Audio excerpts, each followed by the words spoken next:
A Merry Christmas I wish you, as we are now entering into the month of December, which means that I'm finally allowed to put up Christmas decorations. 1 Christmas light strip, light up Santa, light up reindeer, 2 trolls, Christmas balls, minion with Christmas hat, Moomin with Christmas hat, dog with Christmas hat. We don't usually keep all of our Christmas decorations on one table like this, but I thought it would be fun for this video because after all, Christmas is fun. But how fun is Christmas in Sweden? Well, let's take it from the beginning. This is the day when the yearly Swedish Christmas calendar premieres on Swedish television. If the Christmas calendar is not any good this year, watch an old one. My recommendation would be Albert och Herberts jul. Nu är det jul igen och nu är det jul igen. It's a great story about wonderful moments shared and unconditional love between a father and son who spends Christmas in Gothenburg. It's really good. You should check it out. 3rd of December, first advent. At least this year, it varies a bit from year to year, but this year, 3rd of December is first advent.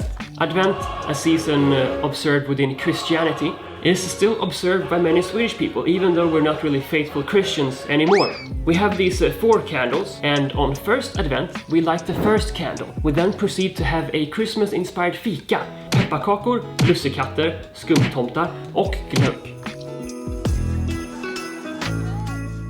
We keep watching the Christmas calendar on TV. And if there's snow outside, we do snow-related activities. But that is the question. Will there be snow on Christmas?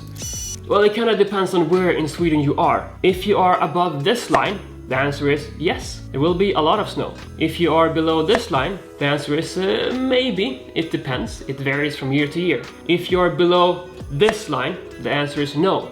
It will be rain. Second advent. We again light the first candle, but this time we also light the second candle. We then again proceed to have a Christmas-inspired fika, pepparkakor, lussekatter, skumtomtar och glögg. But what are pepparkakor, lussekatter, skumtomtar och glögg? Well, I have them all here now on the table. Let's start with the skumtomtar. Skumtomtar is a candy shaped as Santa Claus, tiny Santa Claus. Pink and white. It says here on the back of the package that it is a unique flavor, so I don't know what it tastes like, but it tastes very unique. Every year we also have a special edition skumtomte. This year the special edition is banana and the caramel, exemplified here on the package by Santa Claus eating a banana. They're yellow and a bit gray brownish.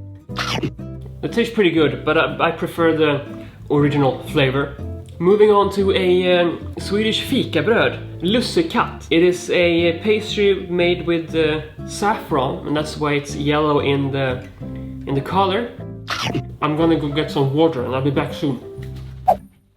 Alright, moving on. We have pepparkakor, gingerbread. I guess you already know what that is, so it's nice, very Christmassy. And here we have a very special drink called glögg. It's a drink we drink here in the Nordic countries during Christmas and the winter months that we usually heat up on the stove before we drink it. So you should drink this very hot. It should be very hot. This right here is a special edition glögg. I am very excited to try this, but I can't try it right now because I have to drive a car quite soon, and this has 15% alcohol. I can't drink it, but I can smell it. Very nice. I look forward to drinking this tonight after I have heated it up on the stove. Lucia, a Christian feast day observed on the 13th of December. Back in the day, this was considered the darkest day of the year. But then at some point we changed calendar systems, and now the darkest day, or shortest day, is actually on the 22nd of December. But Lucia is still observed on the 13th of December each year. Here in Sweden, people dress up in white clothes and songs are sung. We then proceed to have a Christmas-themed fika once again, but this time we only drink glögg and eat lussekatter. Advent 3rd. We light up the first candle, the second candle, and we then also light up the third candle. After that we have a Christmas-themed fika, pepparkakor, the day before Christmas. But what's so special about this day? Well, we play bingo. We play a game called Bingolotto. It's a lottery game aired on TV, and if you get bingo, you win something, and then you can call the TV studio and you can win a car, but you never win anything. You only sit there, you watch the TV, and you hear a lot of old people who call into the TV show, and they win all the cars. This is it. This is the day of food eating, gift giving, and Donald Duck watching. At Christmas Eve, Swedish people watch a very special TV show, a show from Walt Disney himself called From All of Us to All of You. And this has been the case since the 1960s. At 3 p.m. Swedish people gather around the television and we watch Donald Duck. In 2020, over 4.5 million Swedish people all gathered around the TV and watched Donald Duck. Yes, the 4th of Advent also occurs on Christmas Eve. It's kind of unusual, but it happens some years. It happens this year. After Donald Duck, we eat food, a lot of food. And I have actually prepared a few of them here. First up we have Janssons frestelse, a Swedish casserole made with potatoes, pickled sprats, cream, breadcrumbs, onion. It is a classic, very tasty.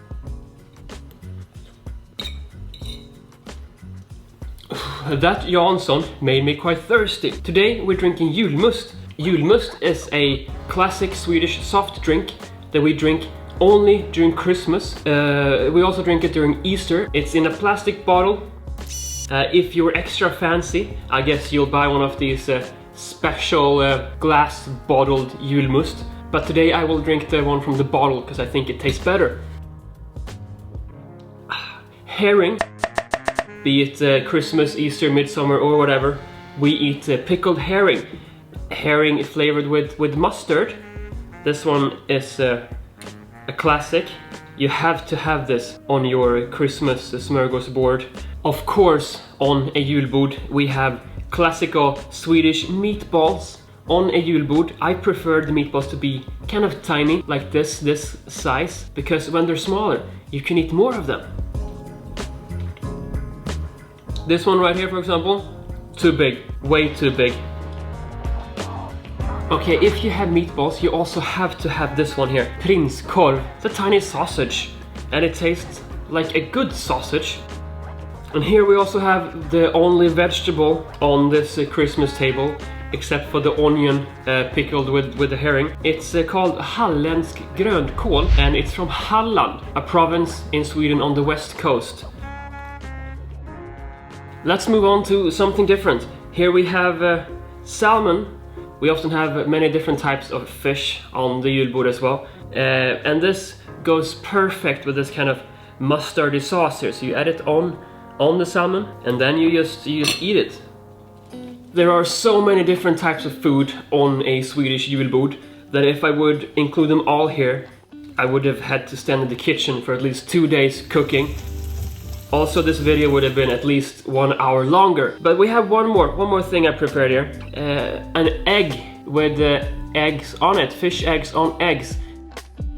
That was a lot of good food, very tasty. And I have to say a big thanks to my Christmas buddy right here. And there's also one more dog here under the table. Varsågoda. And after the food, it's time for the gift giving. God jul! Tack. God jul! That's it, Christmas is over. Time to go skiing.